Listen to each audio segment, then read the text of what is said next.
हम लोग श्रीमद् भागवतम के तीसरे स्कंद के 21वें अध्याय के 52वें श्लोक से पढ़ेंगे। इसमें कर्दम ऋषि मनु महाराज की तारीफ कर रहे हैं क्योंकि वो एक राजा हैं। तो यहाँ पे वो बात रुकी थी 51 पे। योर्केन्दु अग्निन्द्र वायु नाम यमधर्म प्रचेतसाम रूपाणि स्थान आधत्से तस्मै शुक्लायते नमः। यह मतलब जो अर्क यानी कि सूर्य, इंदु यानी कि चंद्र, अग्नि तो स्पष्ट है, इंद्र, वायु, यम और धर्म और प्रचेताओं के साथ यानी वरुण देवता के समान उनके रूप को उसको स्वीकार करके भ्रमण करते हैं। तस्मै शुक्लायते नमः। उन विष्णु स्वरूप आपको नमस्कार है, विष्णु की शक्ति आप हैं।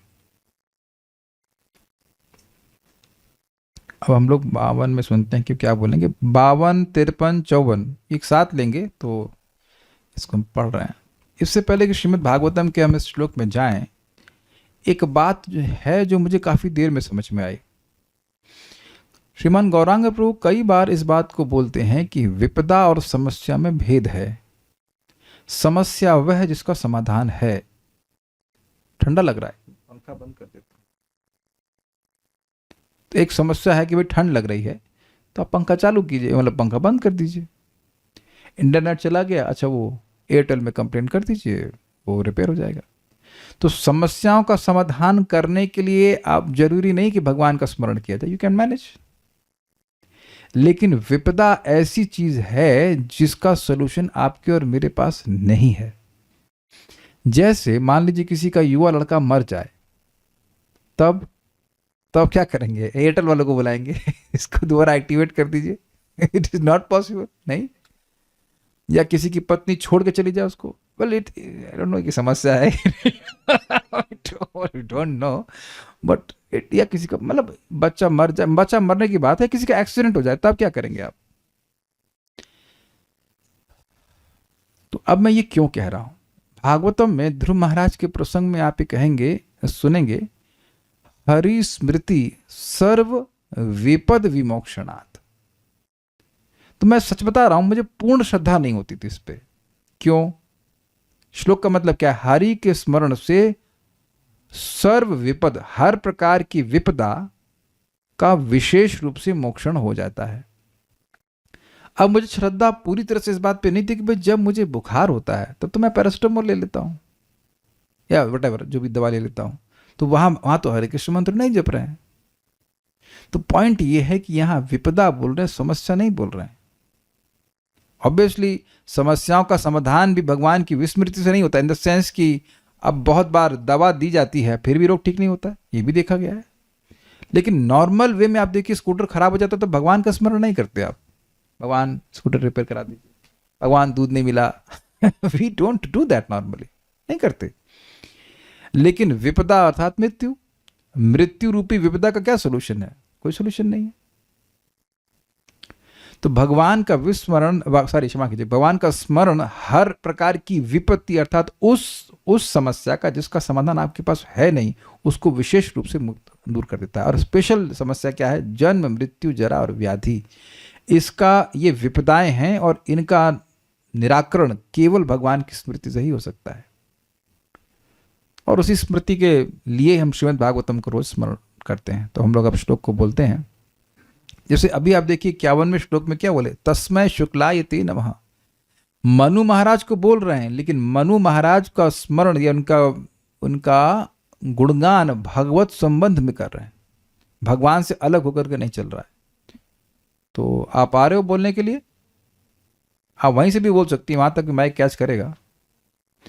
न यदा रथमास्थाय, पॉइंट ये है कि अगर आप ना घूमें, मान लो मनु महाराज कह रहे हैं कि मान लीजिए मैं ऐसा ना घूमूं तो क्या हो जाएगा?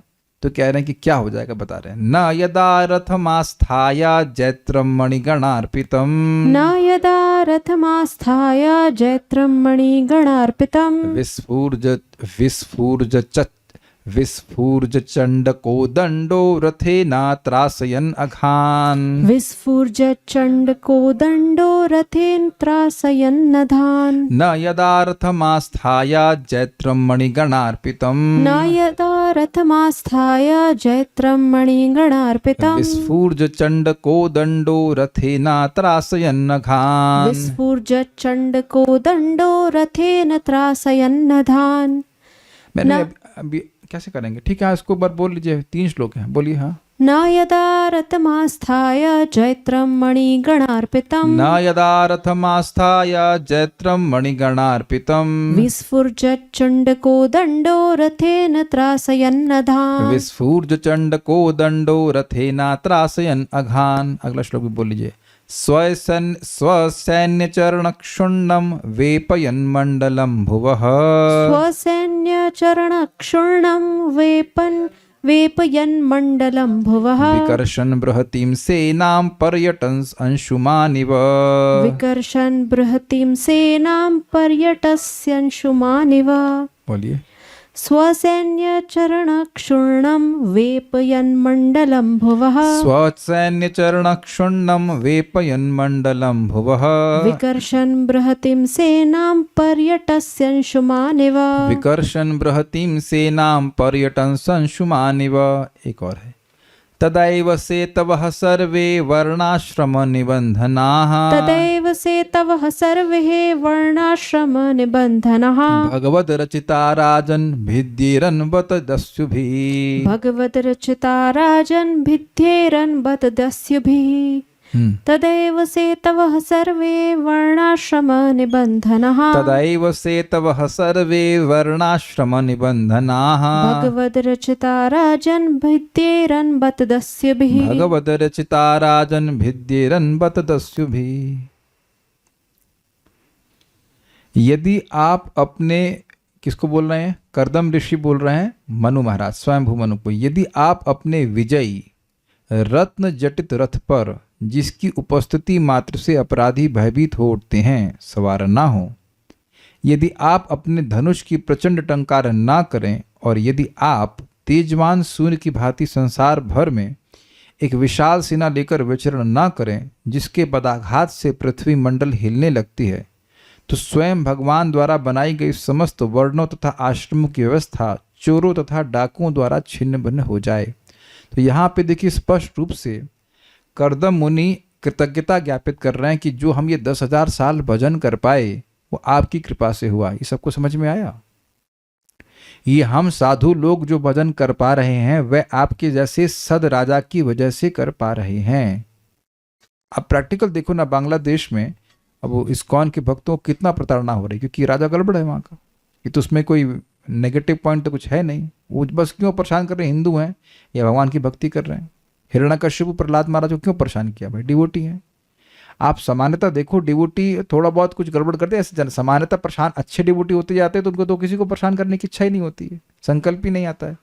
तो अगर केवल इसी वजह से लोगों को जेल में डाल दिया जाए कि वह जप कर रहे हैं, तो कोई लॉजिकल नहीं है ना। तो यहाँ पर बिल्कुल स्पष्ट कह रहे हैं कि उस समय भी कुछ चोर डकैत होते होंगे, बस डिफिकल्ट टू एक्सेप्ट इट, लेकिन बोल रहे हैं तो होता ही होगा। सतयुग में तो मुश्किल माना जाएगा, लेकिन फिर भी तो कह रहे हैं कि ये जो हम भजन कर पा रहे हैं ये भी आपकी कृपा की वजह से हो रहा है, और आप इसके लिए उर्दू में कहते हैं बहुत जहमत उठा रहे हैं। जहमत समझते हैं आप? Pains, you're taking lot of pains. भाई आप ही बताओ, एक आध दो लोगों को मेंटेन करना, पूरी सेना को मेंटेन करना, और सेना इसलिए मेंटेन करना ताकि अन्य लोग धर्म का पालन कर सकें।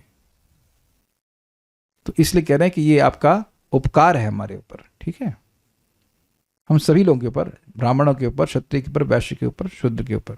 आप ये तो सुने होंगे ना, हफ्ता वसूली समझते हैं ना, गुंडे लोग फैलते हैं और जाके हफ्ता वसूली करते हैं। तो क्यों कर रहे हैं हफ्ता वसूली? इतनी हिम्मत कैसे हो गई? क्योंकि सरकार कमजोर है। अगर सरकार कमजोर ना हो तो ये हफ्ता वसूली करने वालों की कोई क्षमता नहीं है।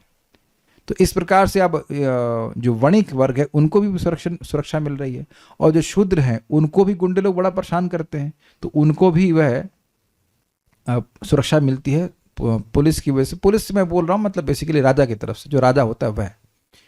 अब आप इस बात को समझ लें कि परीक्षित महाराज के राज्य में कली को रहने के लिए स्थान ही नहीं मिला। अवैध स्त्री संग जहाँ होता हो, शराब को पीता हो, मांस खाता हो या द्यूत क्रीड़ा यानी कि जुआ खेलता हो, ऐसा कोई स्थान मिला ही नहीं। Think about that. सुन तो लिया आपने, जरा विचार कीजिए इसके ऊपर। कलयुग में आप जहां जाएंगे हर 2 रास्ते पे आपको 4 चीजें होती हुई दिखेंगी, एटलीस्ट मतलब हो रही होंगी, इफ ना भी दिखाई पड़े। और पूरे विश्व में वह नहीं होने दी है। अब सोचिए कितना सुंदर शासन होगा। ना जीपीएस ना वटेवर, कोई ट्रैकिंग सिस्टम नहीं, लेकिन इतना सामर्थ्य था उनका। आप लोग कभी सोचते भी हैं इस तरह से कि अशोक थे या जो पहले के राजा थे ना, चंद्रगुप्त मौर्य आदि, वो पूरे भारत में राजा करते थे, वो करते कैसे होंगे? ना आप सोचो, यहां बैठे हो आप, तो आपको मालूम है कि मध्य प्रदेश में क्या हो रहा है, तो आप न्यूज देखते तब होगा। ये भी बड़ी तिकड़म है ना, इस तरह का पूरा जाल बिछा के रखना। ये कैसे करते होंगे? स्पाइस तो ठीक है ना, स्पाइस को बताने के लिए फोन तो है नहीं, ना फोन है, ना व्हाट्सएप, ना कुछ है। अभी मैं मिलेट्स मंगवाए साउथ इंडिया से, तो वो किस स्थान से आ रहा है मुझे कोई जानकारी नहीं है। कोई थेनी कोई जगह है, I don't know, somewhere in Tamil Nadu. मैं तो कभी उस स्थान में गया ही नहीं ना, क्या जानकारी होगी? और उसको मैं कंट्रोल कर लूं, और ये पूरे विश्व को कंट्रोल करना है। कितना अमेजिंग है। सोचिए आप यहां से बैठे बैठे ऑस्ट्रेलिया में क्या हो रहा है, कुछ कंट्रोल कर पाएंगे? Kalyan Prabhu, I mean to think about it, कितना मुश्किल कार्य है वो। तो ये सब किस लिए कर रहे हैं? अपने लिए नहीं कर रहे हैं, वर्णाश्रम की व्यवस्था हो सके इसलिए। और यह ध्यान रखिएगा कि पहले के राजा भी युद्ध क्यों करते थे? वो ये देखते थे कि सामने वाले जो राजा है वह वर्णाश्रम का पालन ठीक से नहीं कर रहा है, इसलिए वह उसको हरा करके उसको अपने अंडर में लेते थे ताकि वर्णाश्रम की व्यवस्था बन सके। इसीलिए ये लोग अश्वमेध यज्ञ भी करते थे। भाई एक सुपीरियर राजा है तो उसके अंदर के जितने भी राजा हैं उसको उनके अनुसार चलना पड़ेगा। वो ये नहीं कह सकते कि हम यहाँ ये धर्म मानेंगे, हम वो धर्म मानेंगे, नहीं, आपको वर्णाश्रम धर्म का पालन करना ही पड़ेगा।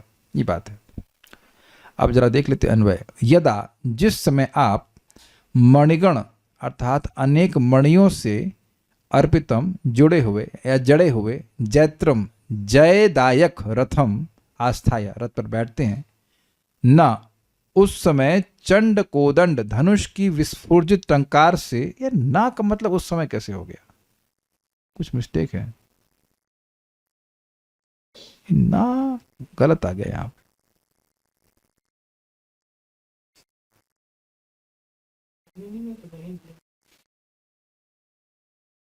नहीं नहीं,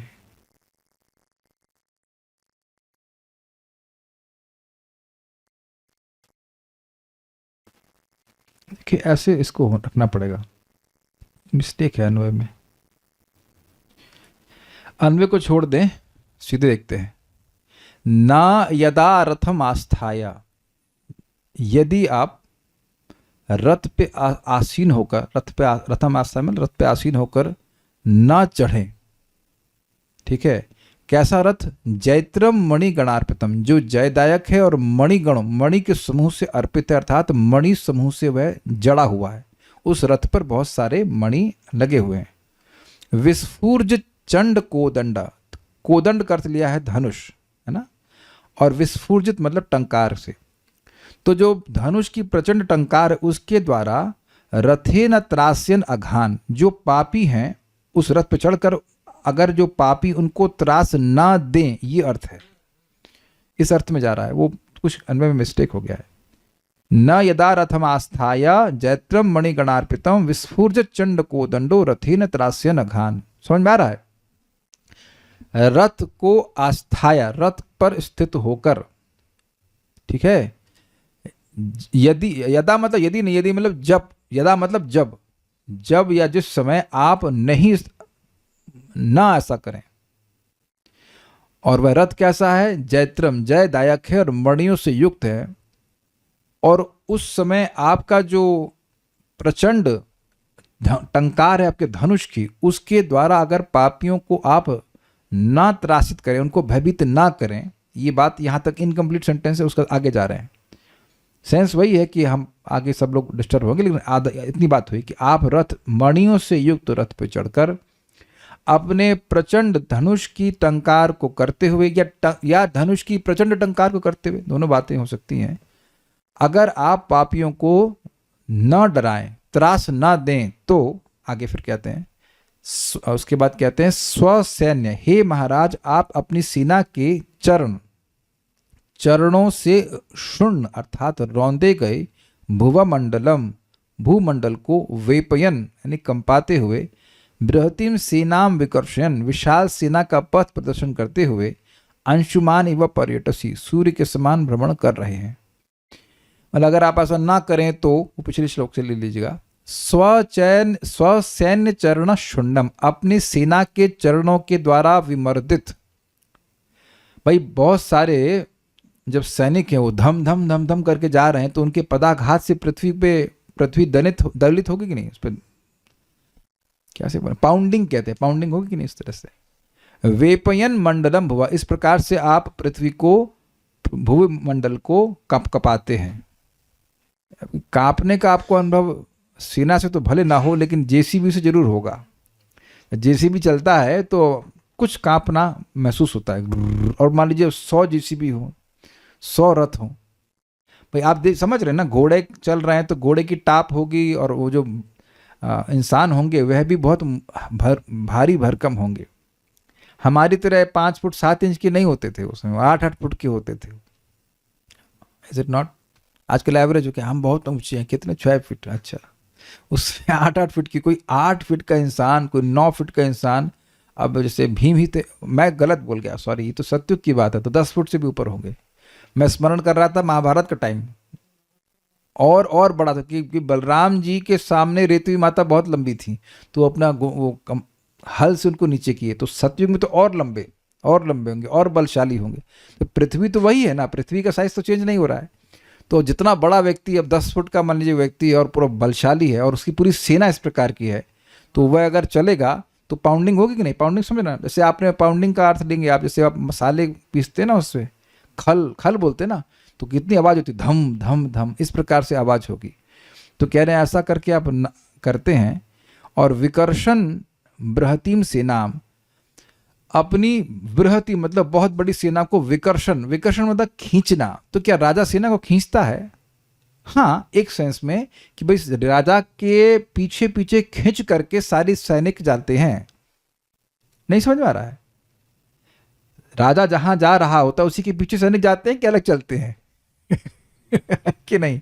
आधे लोग दाएं जाओ, आधे लोग बाएं जाओ, बाकी मेरे पीछे आओ, ऐसा तो ना बोलता है राजा कुछ समझ रहे ना आप? ये तो स्वाभाविक सी बात है कि सेना को खींच रहे हैं। इसका मतलब क्या है कि आप आजकल के प्राइम मिनिस्टर की तरह नहीं है, सेना को कहे आप जाओ युद्ध करो, मैं आता हूं, जब 2-4 लोग मर जाएंगे तब मैं आऊंगा देखने के लिए, आपको सौहार्द प्रस्तुत करने के लिए आऊंगा मैं अपना। नहीं, आप आगे से लीड कर रहे हैं, ये अर्थ है। स्पष्ट है, समझ में आ रहा होगा। पर्यटन अंशुमान, एवं अंशुमान मतलब अंशु से युक्त, अंशु का मतलब किरणों से जो युक्त होता है, अर्थात सूर्य के समान आप पर्यटन करते हैं। अब इसका क्या मतलब है? इससे जो समझ में आ रहा है कि ये है कि वही रोज ही करते हैं, नित्य ही करते हैं और हर जगह करते हैं। सूर्य कहाँ नहीं चमकता, ऑब्वियसली अंटार्कटिका में शायद, वो भी कहीं कभी कभी चमकता है वहाँ पे, लेकिन सूर्य प्रतिदिन घूमता है। तो इस प्रकार से आपका पर्यटन नित्य ही होता रहता है ताकि धर्म की संस्थापना होती रहे, ये बात कह रहे हैं। हाँ, अब आप ये बताइए कि इसमें कुछ तपस्या लगी आपको? पहला था तो भाई सेना को मैनेज करना। तो अगर आपको ना समझ में आ रहा हो तो कृपया कभी एक यात्रा में जाइए। नीतू सिंह माता जी, आप तो गई है ना यात्रा में, मथुरा मंडल की परिक्रमा में, तो वहां कितने लोग थे? 3000, आई एम नॉट श्योर कि 3000 पे होंगे। अब सेना में क्या 2-3 हजार ही लोग होते हैं? तो अब सोचो, लाखों, एटलीस्ट हजारों लाखों तो होते ही होंगे, इतना तो होते ही हैं। अब उनको लेके चलना, उनके खाने की व्यवस्था, वो बाथरूम की व्यवस्था, कपड़ा धोना, वो क्या क्या व्यवस्था, वो कितना कॉम्प्लिकेटेड होता होगा। अब आप समझ लें कि कितना बड़ा रिस्पॉन्सिबिलिटी है। आप घरों में देखते हैं कि घर में व्यवस्था सारी होती है, तो 1-2 लोगों के लिए, 4 लोगों के लिए खाना बनाना कितना झमेला है। आपका किचन में सब कुछ मिक्सी विक्सी सब सेट है, और इतने सारे लोगों को लेके चलना मुश्किल बात नहीं है। तो उसे सोचना कि राजा का जीवन में कोई तपस्या नहीं है, ऐसा नहीं। और ये नहीं बोल रहे हैं कि अपने सिपा सलार को भेज दिए, आप खुद भी घूम रहे हो। That's very interesting.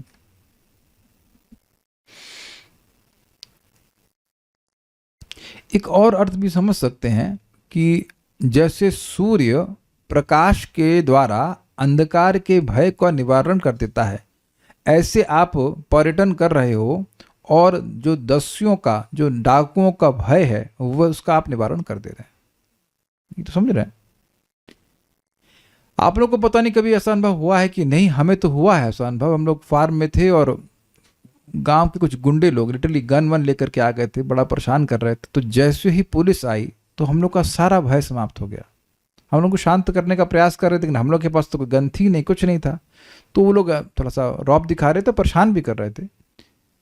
तो जैसे ही पुलिस आई तो जो गुंडों का त्रास था वो तुरंत समाप्त हो गया। एकदम ऐसे वो चुप हो गए, अपने गन वन छुपा के एकदम किनारे हो गए, ऐसे लग रहा है। तो कौन सरपंच है? ये जो पुलिस वाला आकर बोला, कौन सर? हमने कुछ बोला नहीं, हमने कुछ, जो खूब गाली दे रहा था वो एकदम भीगी बिल्ली बन गया।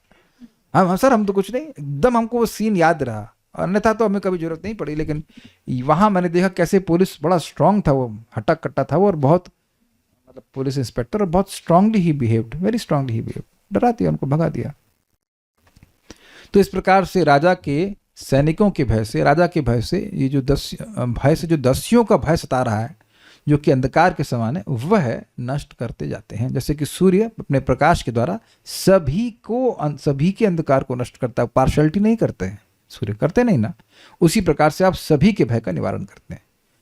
उसके बाद कहते हैं तदा एवं, नहीं तो राजन, हे राजन, वर्ण और आश्रम की निबंधना, मतलब जो अनुसार या जो उसका नियम है उसके अनुसार, भगवद रचिता, भगवान के द्वारा बनाई गई धर्म की सर्वे सेतभा, सभी मर्यादाएं, बत, खेद है कि दस्यु भी भिद्येरन, डाकों के कारण नष्ट हो जाएंगी। क्या कहते हैं?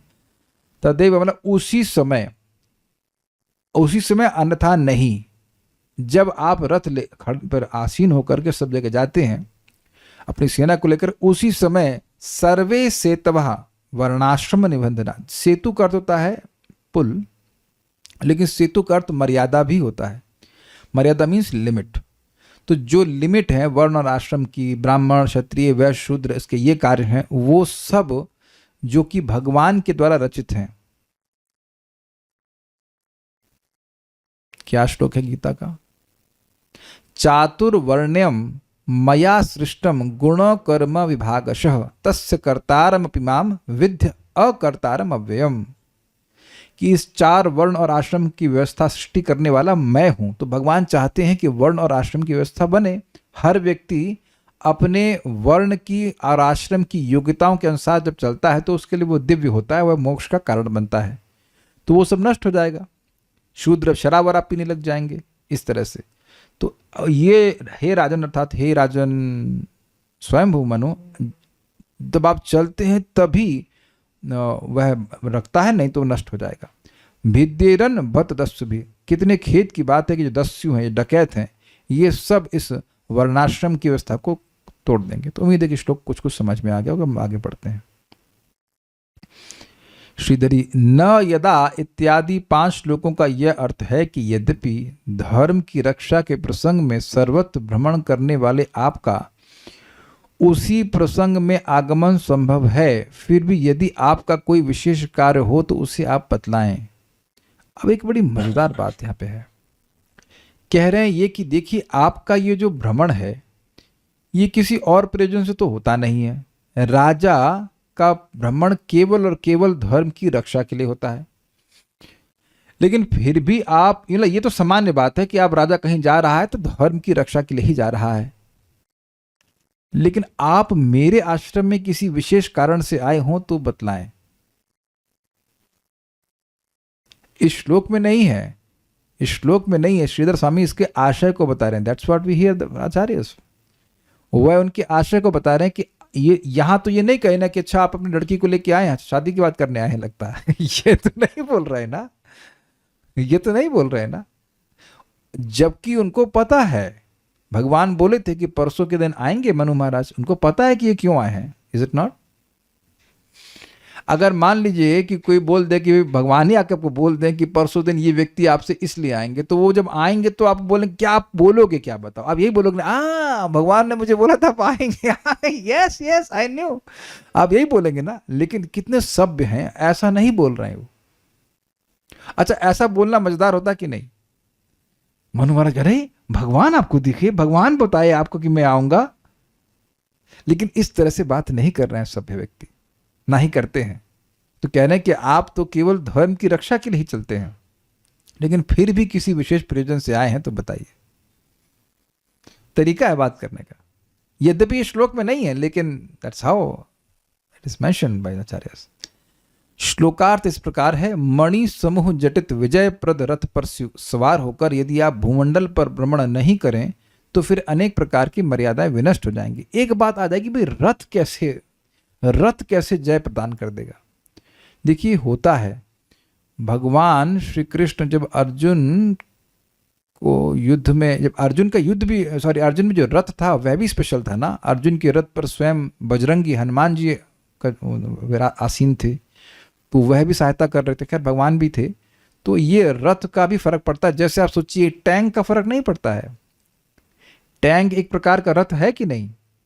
उसमें टैंक नहीं समझ रहे हैं आप?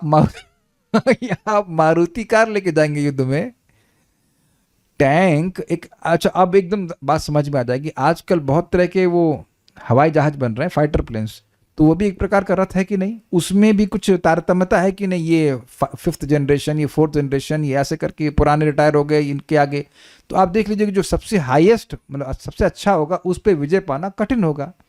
तो कुछ रथ की भी मतलब स्पेशलिटी होती होगी। ऐसा नहीं कि वो बुग्गी लिया युद्ध इक्का लिया, इक्का समझते हैं युद्ध करना शुरू कर दिया, नहीं। It needs to be strongly built and so many things. Arjun का नाम है ना विजय रथे, विजय रथ, उनका नाम, जो उनका जो रथ था उसको विजय कहते हैं, क्या कहते हैं? विजय रथेर मम रतिर ममास्तो से कर कुछ है, विजय रथ, ये हमने प्रथम स्कंद में सुना था। बट एनीवेज, तो ऐसा कुछ उनका स्ट्रांग रथ था जिसके द्वारा उनको हमेशा विजय ही प्राप्त हुई, ये बात है। इस तरह से 3 श्लोकों का अन्वय होगा। टंकार करने वाला आपका धनुष प्रचंड है। अपनी ये एक बात समझिए, ये क्या है भाई? ये धनुष की टंकार से क्या फर्क पड़ता है? मैं समझाता हूं आपको। ये बड़ी सुंदर घटना है विराट युद्ध की। विराट नरेश के ऊपर अटैक किया कौरवों ने, उनको संशय हो गया कि पांडव यहीं छुपे हुए। तो अब कहते हैं टू प्रोंग्ड अटैक। एक तरफ कैकेयी देश ने अटैक किया था और इन्होंने विराट की गायें चुरा ली थी। तो विराट नरेश जो राजा थे वो चले गए कैकेयी फ्रंट पे लड़ने के लिए। अब इधर से कौरवों ने अटैक किया। तो अब इधर कौन बचे? केवल विराट के पुत्र उत्तर और बृहन्नला अर्थात अर्जुन, जो कि हिंजड़े के रूप में थे, अभी नपुंसक के रूप में थे। तो वो वहां पे उत्तर बोलने लगे, अरे मेरे शौर्य के कुछ कह नहीं सकते। अगर बस मुझे एक रथ चलाने वाला मिल जाता तो मैं सारे कौरवों को हरा देता। तो वहां द्रौपदी कहती हैं, ये बृहन्नला ये अर्जुन का रथ चलाती थी, ये आपका रथ चलाएगी। तो उनको बड़ा संकोच वाले, कोई मिल नहीं रहा था, तो कहा ठीक है चलाओ। अब वो उनको लेके जब वो गई या गया कह लीजिए जो भी, तो जब वो कौरवों को देखी तो उनकी हालत टाइट इनसे कौन युद्ध करेगा भाई, इनसे कैसे युद्ध कर सकता हूं मैं? तो भाग रहे हैं और अर्जुन को पकड़ रहे हैं। अर्जुन मीन्स बृहन्नला कह रहे हैं, तुम क्षत्रिय हो, तुम अभी तो बोल रहे थे सबको हरा दोगे, ये कर दोगे, वो कर दोगे। कहते नहीं भैया, अपनी जान बचाएंगे। तो उनको पकड़ करके उस शमी नाम का एक पेड़ था, उसके पास लेके गए और कहे, उसको बोले उत्तर को कि जाओ चढ़ो और चढ़ करके जो ऊपर वस्तुएं उतारो। तो कह रहे ये तो शव पड़ा हुआ है। ऐसा लग रहा था कि शव है, लेकिन शव नहीं था, वो वहाँ पे पांडवों के अस्त्र थे।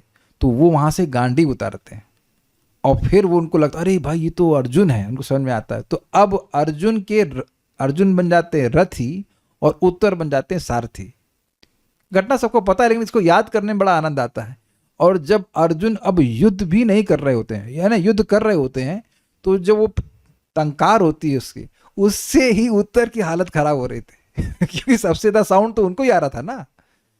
ये बात समझिए कि बहुत ज्यादा बात बोल दी जा रही है। आप एक धागे को ऐसे ढन से करेंगे और उसकी आवाज इतनी हो कि सामने वाला हिल जाए, ये बहुत बड़ी बात है। यहाँ तो जब बुलेट्स चलती हैं, जो गन चलती है, उसकी आवाज होती तो उससे मान सकते हैं, या कोई वो क्या कहते हैं उसको, हाउविट्जर या कुछ चल रही है, मतलब तोप चलती है, उसकी आवाज होती है। लेकिन किसी की धनुष की क्या बोलेंगे, प्रत्यंचा बोलते हैं, हाँ, उससे इतनी आवाज हो जाए, उससे एक क्षत्रिय की हालत खराब हो जाए। वो एक्चुअली उसमें बोला गया है, महाभारत हम पढ़े थे, उसमें वो बेहोश हो जा रहे थे केवल उसकी आवाज से।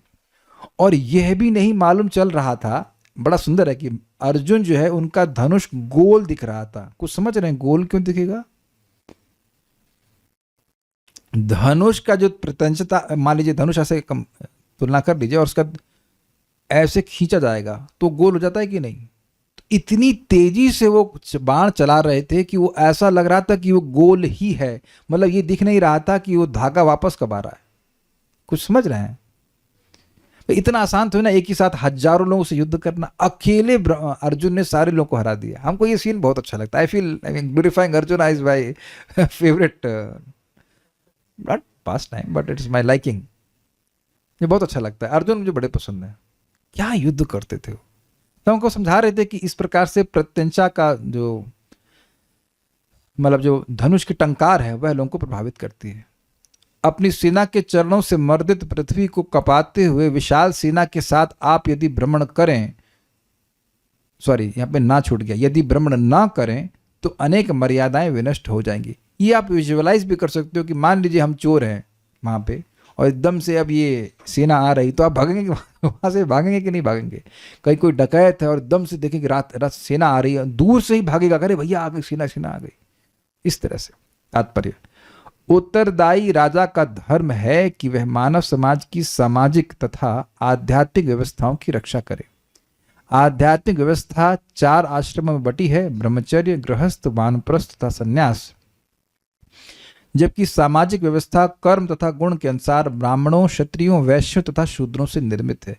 एक ये बात तो आप समझ रहे हो, हम जो कहना चाहते हैं वो एक इंपॉर्टेंट पॉइंट यहां से समझ में ये आ रहा है कि प्रभुपाद जी के कहने से स्थापित नहीं हो जाएगी। प्रभुपाद एक ब्राह्मण है, ये उनके कहने से स्थापित नहीं हो जाएगी। आप इस सिंपल देखो, आपको कि बड़ा मुश्किल है। जब ये कोविड हुआ था तो पूरा भारत को क्या हाउस अरेस्ट नहीं हो गया था? केवल एक व्यक्ति के कहने से, प्राइम मिनिस्टर के कहने से ही सब लोगों को रूम के अंदर रहना पड़ता था, at least most of the people. यहां हमारे आपके कहने से कोई रूम के अंदर रहने वाला है? अगर यह भी समझा दिया जाए कि भाई घर के अंदर रहना बड़ा अच्छा है, कितने लोग मानेंगे इस बात को? तो आप देख लीजिए कि जो ब्राह्मण है वो ज्ञान दे सकते हैं लेकिन उसको एनफोर्स नहीं कर सकते, उसके लिए क्षत्रिय जरूरी है। ये बात है। भगवत गीता में कर्म तथा गुण के अनुसार इस सामाजिक व्यवस्था या विभाग का वर्णन हुआ है। दुर्भाग्यवश उत्तरदायी राजाओं द्वारा समुचित संरक्षण न दी जाने के कारण सामाजिक तथा आध्यात्मिक आश्रम पद्धति वंशानुगत जाति प्रथा बन चुकी है। प्रभा समझाते हैं कि एक व्यक्ति था, उसने ब्राह्मण थेट डाला हुआ था और चला रहा था ठेला। तो अब किसी व्यक्ति ने कहा पंडित जी राम राम, तो उसने भी आशीर्वाद दिया। मतलब उसकी ये मान्यता थी कि मैं ब्राह्मण हूं, जबकि वो ठेला चला रहा है, अर्थात ज्ञान कुछ भी नहीं है लेकिन उसकी मान्यता है कि मैं ब्राह्मण हूं। ये बात है, किंतु यह वास्तविक पद्धति नहीं है। मानव समाज का अभिप्राय ऐसे समाज से होता है जो आत्मबोध की दिशा में अग्रसर हो, मतलब जो समझे कि मैं कौन हूं, या एटलीस्ट जानने का प्रयास करे, या एटलीस्ट अवेयर हो कि मैं ये नहीं जानता कि मैं कौन हूं। फिर ना जानने की कुछ इच्छा आएगी। अगर हम इसमें कंफर्टेबल हैं इस बात में कि हम नहीं जानते कि हम कौन हैं, तो कभी जानने की इच्छा भी नहीं करेंगे हम कौन हैं। Is it okay? और प्रॉब्लम यही है, पूरे समाज में सभी लोग बिल्कुल कंफर्टेबल हैं कि हम नहीं जानते कि हम कौन हैं। मतलब उधर वो बोध कभी आता ही नहीं है कि क्या मैं ये देह हूं, हड्डी मांस से भरा हुआ, और अगर नहीं हूं तो कौन हूं। सर्वाधिक उन्नत समाज आर्यों का था। आर्य का अर्थ ही है जो उन्नतशील है, होना चाहिए, उन्नतिशील है आध्यात्मिक उन्नति में। अतः प्रश्न है कि कौन सा समाज उन्नति पर अग्रसर है। बड़ा सुंदर टॉपिक है भाई, कि भाई प्रोग्रेस का क्या मतलब है। बड़ी इंपॉर्टेंट बात है, क्योंकि हर परिवार में हर पेरेंट्स चिंतित होते हैं कि उनके बच्चों की प्रगति होनी चाहिए, है कि नहीं? कौन कह देगा कि नहीं आप चाहते हो? लेकिन उन्नति का अर्थ समझ में आना चाहिए ना।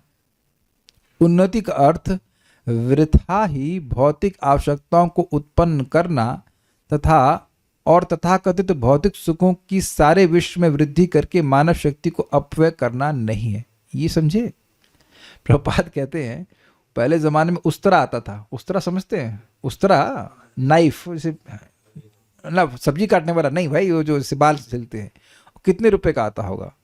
50 रुपया। अभी मान लीजिए 50 रुपये 100 रुपए का।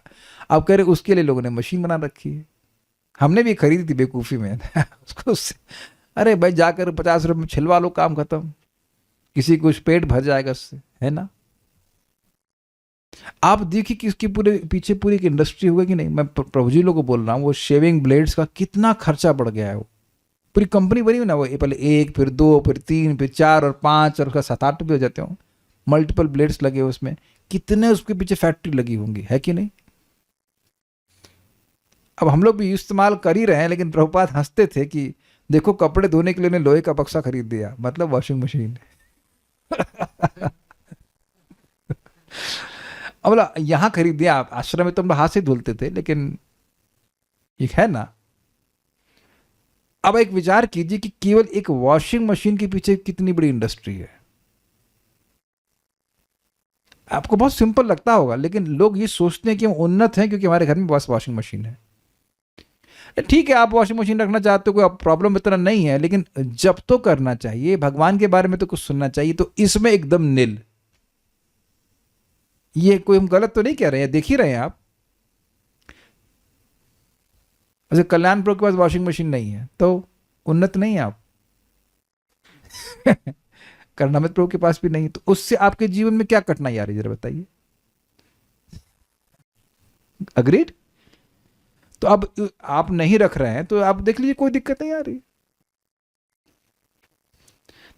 अब इसके पीछे कितनी बड़ी इंडस्ट्री चल गई होगी, हम लोग सोच भी सकते नहीं। कभी सर्च कीजिएगा कितना बड़ा इंडस्ट्री होता होगा, कितना बड़ा प्लांट लगता होगा उसमें। ये बात है। वास्तविक उन्नति तो आत्मबोध की दिशा में प्रगति है, और जिस समुदाय में इस उद्देश्य से कार्य हुआ वह आर्य सभ्यता कहलाती। समझ में आ गया? जो लोग स्पिरिचुअली प्रोग्रेस करना चाहते हैं, इसमें बुद्धिमान पुरुष अर्थात ब्राह्मण आध्यात्मिक कार्यों में लगे रहते थे। उदाहरणार्थ कर्दम मुनि सम्राट स्वयंभू जैसे क्षत्रिय देश का शासन चलाते थे। ये क्या है? ओ अच्छा ठीक है, हाँ चलेगा। इसमें बुद्धिमान पुरुष अर्थात ब्राह्मण आध्यात्मिक कार्यों में लगे रहते थे। उदाहरणार्थ कर्दम मुनि। स्टॉप। उसके बाद कह रहे हैं सम्राट स्वयंभुव जैसे क्षत्रिय देश का शासन चलाते और आत्मबोध के लिए सभी साधन सुचारू रूप से जुटाते थे। मतलब अगर किसी ब्राह्मण को गाय चाहिए तो उसे मिलनी चाहिए। आजकल तो आप प्योर ब्रीड की गाय चाहेंगे तब भी ना मिलेगी। थोड़ी देर रुक जाइएगा, कोई बात नहीं, या कर लीजिए, कोई दिक्कत नहीं है। दरवाजा बंद कर सकते हैं, नहीं तो कर ही लीजिए, कोई कठिनाई नहीं है। मिक्सी चलाना चला लीजिए, कोई दिक्कत नहीं। अगर सिल बट्टा होता तो आवाज नहीं होती। चलो कोई नहीं, ठीक है।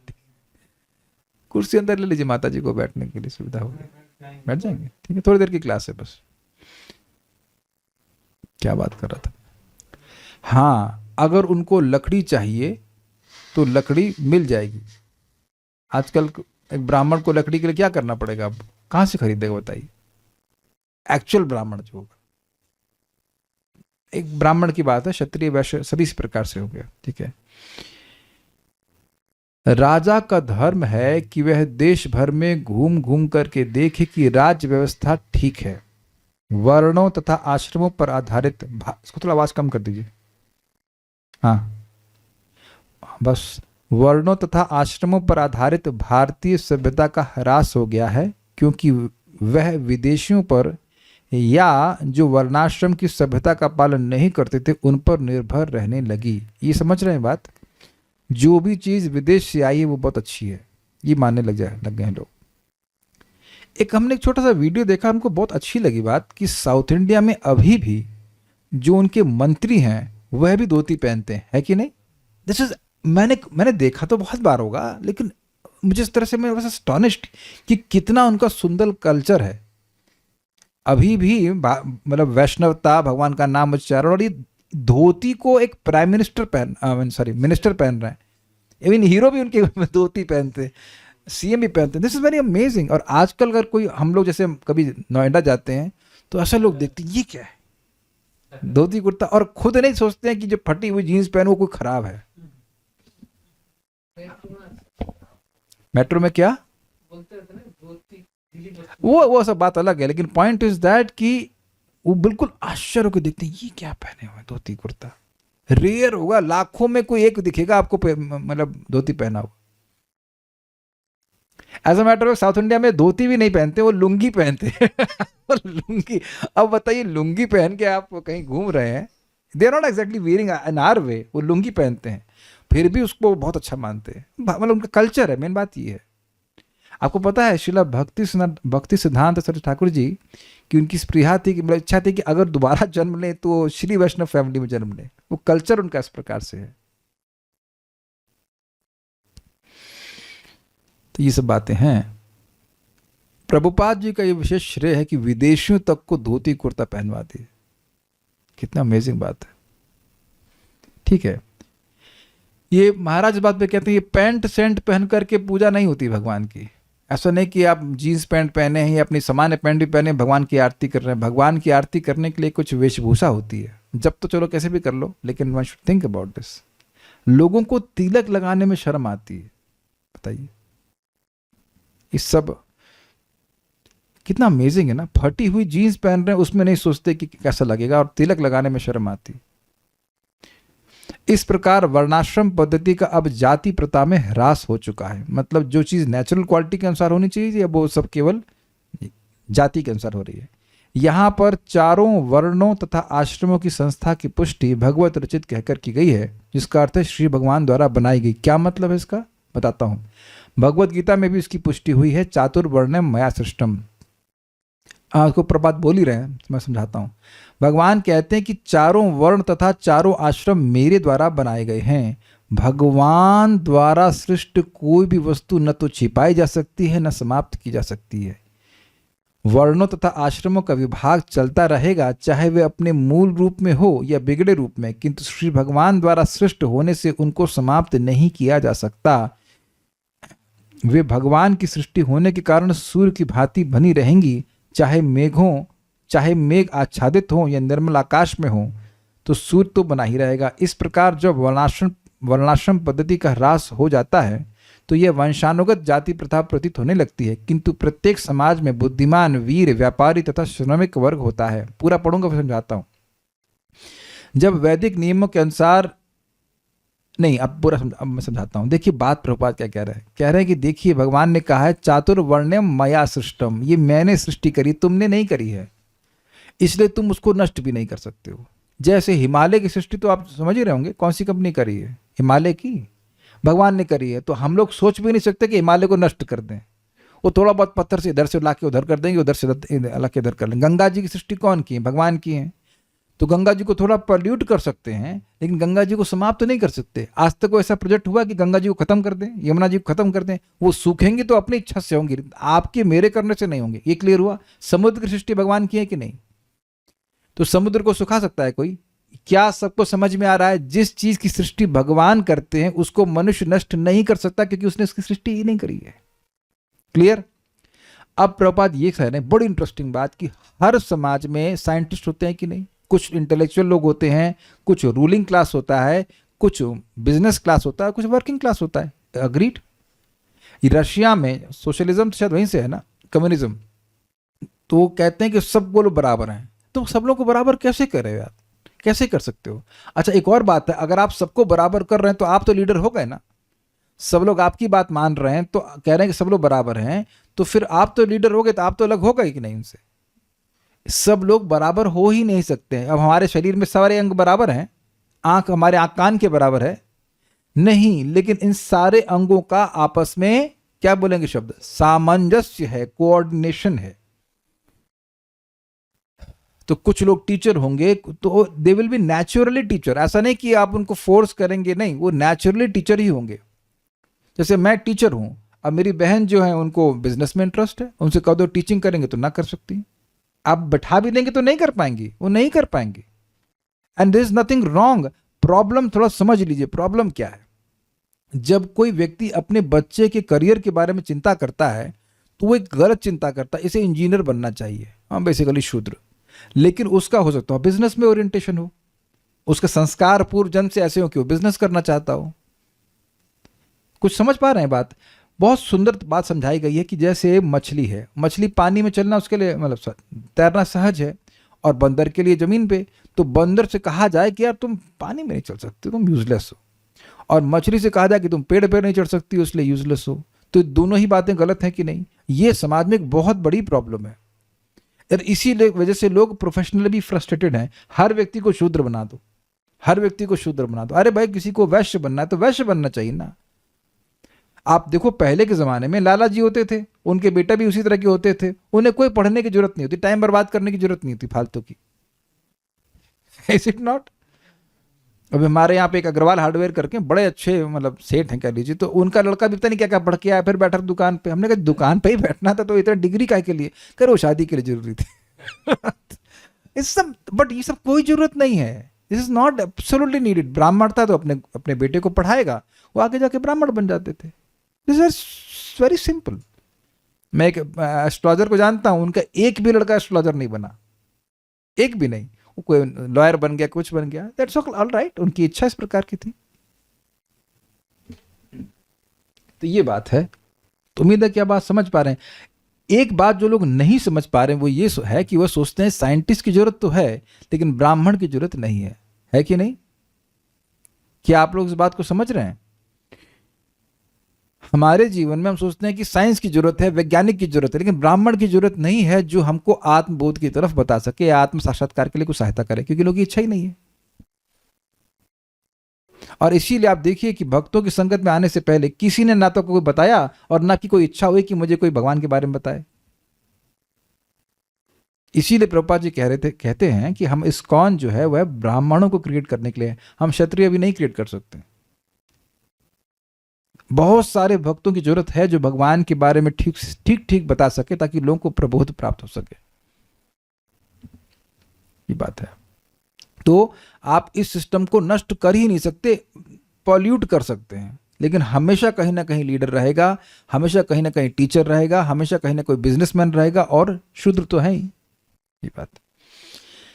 जब वैदिक नियमों के अनुसार विभिन्न जातियों को सहयोग के लिए नियमित कर लिया जाता है तो शांति और आध्यात्मिक प्रगति होती है। और ये समझ लीजिए कि सभी जातियों का उद्देश्य क्या होना चाहिए?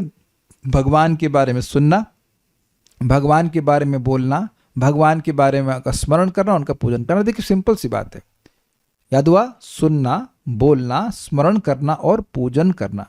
अब यहाँ पे मैं टीचर की तरह कार्य कर रहा हूँ, तो मैं तो पैसे कमाने नहीं जाता हूँ, लेकिन कुछ भक्त सहायता करते हैं आर्थिक रूप से, तभी मैं कुछ बोल रहा हूँ। अगर मैं नौकरी करने मुझे जाना पड़े तो मैं कैसे भागवत पढ़ूंगा बताइए? और आप जो लोग भी यहाँ पे आ रहे हैं वो देख लें कि हम ऐसा नहीं कि बहुत लैविशली जी रहे हैं। We have only very simple basic facilities. ऐसा नहीं कि बहुत महल पैसा कुछ थोड़ा बहुत भक्त लोग दे रहे हैं तो हम उसके लिए महल बना करके बैठे हुए हैं। महल ही पे साफ करते रहेंगे। अपनी बुद्धि कब साफ होगी? कैसे जब करेंगे? That is natural, is it not? लोग मुझे बोलते भी हैं मकान नहीं बना रहे हो। हमने कहा मकान बनाएंगे कि कथा बनाएंगे? आई फील ये तो मैं तो अपने घर में रह रहा हूँ, कोई कठिनाई तो नहीं है। It's a palace for me at least. ब्राह्मण मतलब नेचुरली अपने को सिंपल रखेगा, उसका दिमाग शास्त्र में लगाएगा कि दिमाग इधर मैनेज करना बैठेगा। जैसे भगवान श्री राम ने सारा पृथ्वी ब्राह्मणों को दे दी तो ब्राह्मण का राज्य करने लगे। नहीं फिर आप लो सारा कुछ भगवान श्री राम को देते हैं। राम को दिया था ना? हाँ, भगवान राम को दिया था या दशरथ जी को दिया था, जो भी हो वो सब दे दिया था। They are not managers. तो लेकिन सबका उद्देश्य क्या है? यहाँ उद्देश्य क्या है बताइए? उद्देश्य यही है ना कि सब लोग भगवान का स्मरण कर सकें। इस सिंपल सी बात, तब सभी लोग संतुष्ट होंगे। मैं फिर रिपीट कर रहा हूं, चाहे व्यक्ति किसी वर्ण और आश्रम में हो, अगर उसको भगवान की सेवा करने का मौका नहीं दिया गया तो वो संतुष्ट नहीं रहेगा। इसलिए कोई शूद्र है तो उसका मतलब यह नहीं कि बस उसे खाली काम कराते रहो, उसे भगवान के बारे में सुनने को ही मौका ना मिले, then he won't be happy. ठीक है? प्रभुपाद इस बात को सिंपल तरह समझाते हैं कि पहले भागवत टुंगी हुआ करती थी। Tungi means same similar way, जैसे मैं यहाँ पे बैठ के बोल रहा हूँ, समझा रहा हूँ, तो सब लोग भागवत पढ़ते नहीं थे। अनपढ़ व्यक्ति भागवत कैसे पढ़ेगा जरा बताइए? लेकिन सुन करके समझ में आ जाता है। हमारे भी ग्रुप में एक भक्त हैं जो बिल्कुल अनपढ़ हैं, उनको पढ़ना नहीं आता है, लेकिन वो हरे कृष्ण मंत्र जपते हैं, कथा में आते हैं, कथा को सुनते हैं, प्रैक्टिकल है। तो क्या उनके लिए कथा एक्सेस नहीं मिल रही है? मिल रही है। सब लोग पढ़ने वाले नहीं होंगे। आप किताब बांटी, बड़ी अच्छी बात है, सब लोग पढ़ने वाले होंगे नहीं, क्योंकि उनको समझ में नहीं आएगा इसमें लिखा क्या है। अग्रीड? तो इसलिए आवश्यक है कि कुछ लोग हों जिनको समझ में आए, उसको एक्सप्लेन करें ताकि लोग समझ पाए। आई थिंक समझ में आ रही होगी बात। लेकिन सभी का उद्देश्य है भगवान का यश का विस्तार होना चाहिए, ठीक है। किंतु जब मैं घृणा, कुछ मिस्टेक, किंतु जब घृणा, विश्वास तथा, यही होना चाहिए, मैं नहीं होना चाहिए, किंतु जब घृणा, अविश्वास तथा कुरीतियां घर कर जाती हैं तो पूरी पद्धति का ह्रास होने लगता है और अत्यंत शोचनीय अवस्था उत्पन्न हो जाती है, जिसका यहां पर उल्लेख हुआ। ये समझिए, ये बड़ी इंटरेस्टिंग बात है। घृणा, ब्राह्मण लोग निम्न जाति के, तथाकथित निम्न जाति के व्यक्तियों से घृणा करने लगे, उनको भगवान की भक्ति के बारे में नहीं बता रहे थे। और जो सो कॉल्ड निम्न कह लीजिए वो है, वो उनका अविश्वास हो गया कि ना, ये तो हमारा दोहन ही करे, दोहन नहीं, एक्सप्लॉयटेशन बोलेंगे ना, हमारा एक्सप्लॉयटेशन ही करेंगे, हमें सही रास्ते पर नहीं लेके जाएंगे। देखिए एक बात समझिए कि ब्राह्मण मीन्स उसका हृदय पवित्र होना चाहिए, उसके मन में छुपाने की बात नहीं होनी चाहिए, सत्य बोलना चाहिए। इसमें लिखा हुआ था कि जो अर्थ है उसको यथावत बोलना, वो दूसरों के कल्याण के लिए बोलना, ये भावना एक ब्राह्मण की होती है। वो कुछ छुपा कर, घुमा फिरा करके नहीं बोलेगा, अपने क्या कहते हैं, अपना उल्लू सीधा करने के लिए नहीं बोलेगा। दैट इज वेरी इंपॉर्टेंट, क्योंकि मन में दूसरों के कल्याण करने की भावना होनी चाहिए एक ब्राह्मण की। This is very very important, और ये बहुत रेयर है। कुछ लोग कुछ ट्यूटोरियल्स देते हैं फ्री, बाद में कहते हैं पूरा कोर्स के लिए पैसे में पेमेंट करो, है कि नहीं? कभी कभी लोग मुझसे भी कहते हैं प्रभु जी आपके कोर्स की फीस कितनी है, आपने ये जो पढ़ा है यही है, इसके अलावा भी और भी कुछ? हमने कहा नहीं, जो कुछ भी हो सब फ्री है सब फ्री है। जो सुन, पीपल आर अस्टोनिश्ड।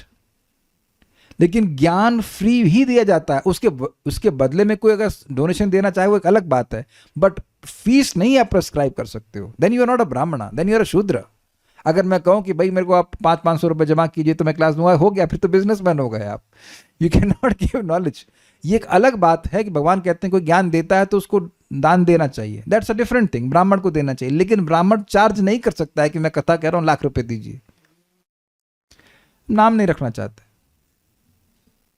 जो ऐसा कर रहे हैं। देखिए सिद्धांत पकड़ना चाहिए, हम लोगों को नाम नहीं रखना चाहिए। कोई व्यक्ति दुखी हो, अपराध हो, ले, उनको उसका मतलब नहीं, लेकिन सिद्धांत ये है कि ज्ञान फ्री देना चाहिए। प्रभुपाद जी अपने प्रवचन के लिए कुछ चार्ज करते थे? आप बताइए, सब उपलब्ध है कि नहीं? पुस्तकों का भी बिल्कुल बहुत थोड़ा सा ही मूल्य लेकर के दिया जा रहा है, और वो जिसमें ज्ञान दिया जा रहा है उसको तो हम लोग कभी रिपे ही नहीं कर सकते। आप विचार करो, आज मैं विचार कर रहा था कि मैं जिन प्रवचनों को सुना हूं, परम पूज्य वृंदावन चंद्र महाराज के, परम पूज्य राधा गोविंद महाराज के, मान लो वो प्रवचन ना होते तो क्या मैं पेमेंट करके करवा लूंगा? क्या मैं पेमेंट कर रहा हूं, महाराज ये प्रवचन कर दीजिए? तो जो कोई व्यक्ति कुछ आर्थिक रूप से सहायता कर भी रहा है, या कुछ सहायता कह लीजिए कि कुछ प्रतिदान कर रहा है, वो प्रतिदान नहीं कर सकता उस चीज का। जो आध्यात्मिक ज्ञान दिया जा रहा है उसका आप प्रतिदान कभी नहीं कर सकते हो, किसी तरह से नहीं कर सकते हो। You can not do, nothing, not possible. But it's only, कहते हैं ना, टोकन ऑफ अप्रिसिएशन, ये कहना चाहिए। ना मैं कर सकता हूं, ना जो मुझे मिला है तो उसका मैं पैसे के द्वारा नहीं कर सकता, और ना मैं अगर किसी को कुछ दे रहा हूं परंपरा का ज्ञान, तो वह भी पैसे के द्वारा कुछ कर नहीं सकता है। But in that way he is showing a gesture of appreciation कि हाँ भाई हम कुछ हेल्प आपकी करना चाहते हैं, ये बात है बस, और उससे लाभ भी बहुत मिलता है। That's different thing. लेकिन ज्ञान, यहां पे ज्ञान दिया जा रहा है कि दान क्यों करो, लेकिन चार्ज नहीं किया जा रहा है। प्रभुपाद अपने प्रवचन में बोल रहे हैं इस बात को कि I am not charging anyone, we are not charging anyone, you come and chant Hare Krishna. हाँ, अगर तुम कुछ दान करते हो तो तुम्हारा लाभ बहुत होगा, ये बात है, लेकिन चार्ज नहीं किया जा रहा है हरे कृष्ण मंत्र के लिए। आई होप समझ रहे हैं, क्योंकि लोगों को कल्याण करने के लिए भावना मन में होती है ब्राह्मण की, ये बात है। इसीलिए मैं भक्तों से निवेदन करता हूं, आप में से प्राय भक्तों का खाने पीने की व्यवस्था है, आप एक आध दो लोगों को तो बताओ भगवान के बारे में। अगर एक चीज तो आप कम से कम लोगों को दे सकते हैं, इसमें आप ये ना सोचो कि मुझे इसके बदले में क्या मिलेगा। And you will always find one person, at least एक व्यक्ति तो मिल ही जाएगा। जैसे भी हमारे राधिका प्रभु, जो क्लास से उनको अच्छा लगता है वो एक दो पॉइंट बता देंगे, भैया एक पॉइंट से ही लोगों के जीवन चेंज हो जाता है। मुझे याद है कि जो पहला प्रवचन मैंने 2003 में सुना था, बस एक बात मुझे हिट करी थी, we are not the bodies. वो कंकाल दिखाता जो दिखाते हैं एक्सरे, मैंने कहा हाँ यार ये तो सही बात है, बाकी सब भूल गया, एक बात हमको बहुत स्ट्राइक करी थी। तो एक बात स्ट्राइक कर जाए तो जीवन ही चेंज हो गया जीवन चेंज। ठीक है, तो हम खाली बात कर रहे थे कि ये जो मेन बात है घृणा की, ये शूद्र खराब है, ये वैश्य खराब है, ये चीज ठीक नहीं होनी चाहिए, ये चीज ठीक नहीं है। सौहार्द की भावना होती है। देखो आंखें हमारे हाथ को गाइड करती हैं, हाथ आंखों को बचाता है कि नहीं बचाता? भोजन यानी पेट जो है वो वैश्य है, तो वो भोजन मिलता है हाथों के द्वारा ना। तो अब देखिए कोऑर्डिनेशन होता है तो पूरा शरीर ठीक रहता है। ठीक है, संप्रति सारा विश्व शोचनीय स्थिति को प्राप्त है, क्योंकि नाना प्रकार के स्वार्थ समाये हैं। वर्णाश्रम के चारों वर्गों के ह्रास से ऐसा हुआ है। मतलब कोई व्यक्ति आपस में कोऑपरेशन नहीं कर रहा। सोचो, आंखें कहेंगी हम तुमको गाइड नहीं करेंगे, दिमाग कहेगा हम तुमको गाइड नहीं करेंगे, हाथ कहेंगे तुम गाइड तो करोगे, हम तुमको देंगे नहीं कुछ, और पेट को कुछ देगा ही नहीं। तो आप देख रहे हैं कि आपस में, और पैर कहें कि हम चलेंगे ही नहीं, तो आपस में इस प्रकार से कोऑर्डिनेशन नहीं होगा तो डिस्टर्बेंस हो ही जाएगी। तो यही बात प्रभुपाद समझा रहे हैं। तो यहाँ पे प्रभुपाद ये सब बातें क्यों बताएं? इसलिए क्योंकि मनु महाराज की को थैंक यू एक तरफ से कह रहे हैं कि आप किस प्रकार से सही रूप से व्यवस्थापन करने से ही सारा समाज जो है वह ठीक से वर्ण और आश्रम की व्यवस्था के अनुसार चल पा रहा है। एक भक्त बोल रहे हैं, today I preach to one of my college colleagues, very good, okay. So और आप ये भी देखेंगे कि जब भी आप भगवान के बारे में किसी को कुछ बोलेंगे तो मन में प्रसन्नता होती है। और ऐसा मत सोचिएगा कि कोई लोग नहीं मिलते हैं, आपको समझ में आएगा और आपकी इच्छा होगी तो भगवान की तो अधिक व्यग्रता है कि लोगों के पास ज्ञान पहुंचे। मैं तो भक्तों को बोल रहा हूं, अगर आपके पास समय है, सामर्थ्य है, तो अपना यूट्यूब चैनल शुरू कर दीजिए। और एक बात मुझे एक भक्त ने बड़ी अच्छी बताई थी कि जगत में कोई भी दुकान, किसी भी चीज़ की दुकान खोल लीजिए, उसे ग्राहक मिल जाएंगे। This a fact. आप देखो ना, सर्च करना सांभर रेसिपी ऑफ उडुपी सांभर, तो कम से कम 25 लोग मिल जाएंगे समझाते हुए, और सबके कुछ व्यूज होते हैं, और ये सब फ्री है। अरे नाई की दुकान पे लोग बट वहां से अपना वीडियो बना कर, मतलब फालतू की बात लोग भेज रहे हैं। तो अलग अलग भाषाओं में देखिए सहायता कर दी गई है। जैसे हम तो आज सोच रहे थे आपके बारे में, करना मित्रों के बारे में, कि भाई हमें को तेलुगु तो आती नहीं है, तो आप प्रवचनों को सुनिए, फिर आप तेलुगु में प्रवचन करना शुरू कीजिए। तो आप कहेंगे कौन सुनेगा? तो आप तो सुनेंगे ना। किसी को पंजाबी आती है तो पंजाबी में बनाओ, किसी को बंगला आती है तो बंगला में बनाइए। हमारे सुमित प्रभु प्रयास कर रहे हैं। अरे भाई किसी को कोई ना सुने, आप तो सुनेंगे, आपका तो फ्री है ना भाई। तो जो लोग युवा हैं स्पेशली, उन्हें करना चाहिए। एक भक्त और भी हैं, तुंगविद्या माता जी ने अपना चैनल शुरू किया। हमको पता नहीं कितने लोग उसमें हैं या नहीं है, लेकिन हैं कुछ लोग हैं। वो पता नहीं थी किसी इजरायली माता जी को प्रीचिंग कर दी। तो ये तो देखिए बात समझिए, गंगा जी बहेगी वो आपकी मेरी वजह से नहीं बहेगी, समझ में आया? तो उसी तरह से महाप्रभु के नाम पूरे विश्व में प्रचार होना है, वो उसमें माध्यम बन जाओगे तो आपका लाभ हो जाएगा। तो अलॉन्ग, जैसे मुझे करुणा मित्र पूछ रहे थे, प्रभु जी इस सेवा तो बहुत कम है, मंदिर में बहुत सेवा होती थी, तो अब सेवा क्रिएट कर लीजिए अपने लिए, बस एक सेवा क्रिएट कर लीजिए प्रीचिंग की। अब आप बताओ कि मैं प्रैक्टिकल पूछूं कि आप सर्च करो तेलुगु में भागवतम पर कमेंट्रीज के साथ कोई लेक्चर है इंग्लिश में? हम तो केवल हिंदी में कर रहे हैं, समय नहीं मिल पा रहा, अंग्रेजी में तुम नहीं कर पा रहे हैं, है ही नहीं। और एक और अमेजिंग, मैं आपको ट्रिक बताऊं आपको, यूट्यूब पे अगर आप ऐसी चीज डालते हो जिसमें कंपटीशन ना हो तो व्यूज बढ़ जाते हैं। समझ रहे हैं? मैंने कई भक्तों से निवेदन किया कि आप कुछ ट्यूटोरियल बनाइए, तो नहीं बनाए। तो मैं देख रहा हूं कि इस फील्ड में एटलीस्ट अभी तक कोई कंपटीशन नहीं है, अभी तक तो कोई नहीं, कोई कर ही नहीं रहा इसमें। श्रीधर स्वामी की टीका, चक्रवर्तीपाद की टीका कोई नहीं कर रहा। और मुझे लगता है कि शायद ऐसा कोई करना ही नहीं चाहता है, और लोग सोच रहे हैं कि सुनेगा कौन। लेकिन आप समझिए, एक व्यक्ति भी सुना तो आप भगवत प्राप्ति करोगे। और अगर आपने उसको डाला तो निश्चित देखना कि भगवान व्यवस्था करेंगे कि उस व्यक्ति, किसी ना किसी व्यक्ति को जो योग्य हो वो लेके। मैं कहानी सुनाकर छोड़ता हूं, मुझे बड़ा से इंस्पिरेशन मिलता है। व्यासदेव जी खूब शास्त्र खूब रचना कर रहे हैं, खूब व्रत कर करके। तो अब उनके एक शिष्य थे Jaimini, if I am not wrong, तो जैमिनी गुरु महाराज के पास गए कि गुरु महाराज आप इतनी मेहनत कर रहे हैं, कोई पढ़ता तो है नहीं शास्त्र, काहे लिख रहे हैं? पहले दिन कोई उत्तर नहीं दिए। फिर दूसरे दिन गए कि गुरु महाराज आप इतनी क्यों मेहनत कर रहे हो? कोई उत्तर नहीं, तीसरे दिन भी कोई उत्तर नहीं। चौथे दिन व्यासदेव जी बोले कि देखो, अरबों अरबों मनुष्यों में से कोई एक व्यक्ति भगवान के बारे में जिज्ञासा करता है, मैं उसके लिए ग्रंथ लिख रहा हूं। And that give me such an inspiration कि भाई मुझे पता है कि मेरे कोई किसी वीडियो के 500 भी के व्यूज़ होंगे, कि बड़े मुश्किल है, लेकिन अगर एक व्यक्ति ने भी देखा, उसको भगवान की बात समझ में आ गई, तो भगवान का असीमित आशीर्वाद मेरे पर आएगा। अपने को तो एक ही क्लाइंट चाहिए, एक ही क्लाइंट, ओनली वन। और बहुत से कुछ भक्त होंगे जो लोग मुझे बिल्कुल नहीं जानते थे, समाउ उधर मतलब यूट्यूब देख रहे थे, करते करते वो प्रवचन आ गया और आपने सुनने लग गए। हुआ ना कुछ लोगों के संग ऐसा? कुछ हैं यहाँ पे एक आध दो लोग इस प्रकार के, सुमेध प्रभु, ज्योति माता जी, तो अब है कि नहीं आपके संग भी? आपको फंसा लिया हमने, देखे हमको तो नहीं पता था कि आप लोग सुनने वाले हैं, तो कैसे सुन लिया आपने, बताइए। ये कह रहे हम डांट सुन के आए। आपको एक गलत बात है, जब आप YouTube पे सुन रहे हैं तो आपको कैसे डांट सकते हैं? Is it not? So this is a very wonderful medium which we as devotees should do. अभी तो मराठी में भी नहीं है कोई प्रवचन, शुरू करिए। अरे भाई बहुत होगा तो कोई नहीं सुनेगा ना, लेकिन आप तो बोलोगे ना भगवान के बारे में, हम बोलेंगे तो हम तो पवित्र हो जाएंगे ना, ये बात है।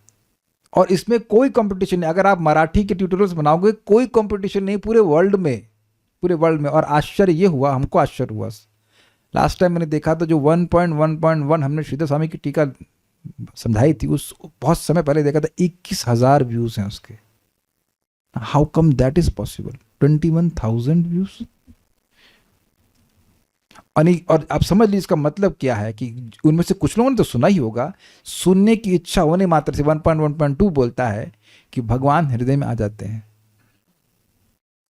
तो अपने कल्याण के लिए बोलना चाहिए, बनाइए। और हमको जयश्री कामले माता जी का धन्यवाद देना चाहते हैं, उन्होंने पहले हमको बोला कि शॉर्ट्स बनाइए। अरे कौन बनाएगा, लेकिन शॉर्ट्स बनाना शुरू कर दिया तो उससे बहुत सारे लोगों को ज्ञान हो जाता है। ये बहुत अच्छी ट्रिक बता रहा हूँ, आप कोई भी चैनल बनाओ, सबसे पहले शॉर्ट्स बना दो। शॉर्ट्स बना दोगे तो लोगों के सामने आ जाएगा, फिर वो आपके चैनल पे आ जाते हैं। ये जनरली ऐसा होता है कि इसमें और एक्स्ट्रा क्या है, तो फिर एक्स्ट्रा सुनने के लिए हो जाता है। और इतना एक्स्ट्रा है बोलने के लिए हमारे पास कि कोई लिमिट ही नहीं है। तो मैं तो निवेदन करूंगा कि ऐसे भक्त लोग करें, फ्री है, करके देखिए, अच्छा रहेगा, आपके लिए बहुत अच्छा रहेगा, और हो सकता है किसी और व्यक्ति का भी उद्धार हो जाएगा। एक और बात मैं आपको बताऊं, हो सकता है कि किसी को मेरा स्टाइल पढ़ाने का अच्छा ना लगे, उसको आपका स्टाइल अच्छा लगे, है ना। रेसिपी में भी वही रेसिपी है, लेकिन मिलेट की रोटी की इसका अच्छा लगता है, किसी को अच्छा लगता है, एवरीवन इज डिफरेंट ना। तो मैं चाह रहा हूं कि मेरी इच्छा, प्रभुपाद इसको प्रथम स्कंद के इंट्रोडक्शन बोले हैं कि हमारी इच्छा इस भागवत का संदेश पूरे विश्व में प्रचार होना चाहिए। हम उस बात को पकड़ के चल रहे हैं, तो सभी, और आप लोग भी खुद अच्छे समझ पाओगे। एक बात को आपको रहस्य बताना भूल गया था, गौरांग प्रभु आप सब जानते हैं, बड़ा सुंदर प्रवचन करता है, तो वो उनका अपने बारे में बता रहे थे कि वो करते क्या थे। 4 घंटे पढ़ते थे, साधना के अलावा 4 घंटे पढ़ते थे, और रोज बॉम्बे के अलग अलग स्थानों में जाकर के 2 घंटा प्रवचन करते थे। इस प्रकार से वो इतने एकम्पलिश्ड प्रचारक हो गए हैं। ये समझ पा रहे हैं मेरी बात? हम अपने आश्रम में भी थे, जब कोई यूट्यूब नहीं था, तब भी मैं रोज प्रवचन करता था, और मेरी शैली यही थी, कुछ पढ़ा, इसमें अच्छा लगा उसको बता दिया, जो पढ़ा अच्छा लगा बता दिया। So it was since like 2010 से मैं कर रहा हूँ, और मैंने 2018 में शुरू किया, यानी 8 साल से मैं रोज प्रवचन कर रहा था। मैं कहीं जाता नहीं था, हम वक्त उसमें बैठते थे और बस बात करने लग जाते थे ऐसे। तो ये अभ्यास आपका बनेगा, और इसी बात को प्रभुपाद कह रहे हैं अपने प्रवचन में, कि जब उन्होंने पहला प्रवचन दिया तो उन्हें बड़ी दिक्कत हुई। क्या बोले, फिर प्रभुपाद कहते हैं कि ऐसा अभ्यास हो गया है कि कोई भी श्लोक आता है उस पर 45 मिनट हम बड़े आराम से बोल लेते हैं, नहीं तो अधिक समझ क्या बोले। मैं आपको एक और सीक्रेट बता रहा हूँ, जब मैं पहले प्रवचन मंदिर में दिया करता था, शुरुआत की, तो मैं लिख लेता था कि मुझे इसके बाद क्या बोलना, इसके बाद क्या बोलना, पूरा लिटरली प्रिपेयर कर लेता था कि क्या बोलना है, मेरा माइंड ना कहीं उधर जाए नहीं। और तो अब ऐसा नहीं करना पड़ता है, अभ्यास तो जाते हैं आप इस पॉइंट पे क्या बोलना है ऐसा करके। तो निवेदन है कि आप इस बारे में कुछ शुरू कीजिए। आपने वो कौन सा पैसा कमाना है, हम तो आज तक उसको मोनेटाइज नहीं किए, तो जिनको पास बोलने की क्षमता है वो सब बोलिए, क्या करना है। कुछ भक्तों ने कमेंट किया, उसको देख लें क्या बोल रहे हैं भाई, और तो कुछ नहीं बोल रहे हैं। Okay, so will stop here. Thank you so much. Shrimad Bhagavatam की जय, श्रील प्रभुपाद की जय, निताय गौर प्रेमानंदे।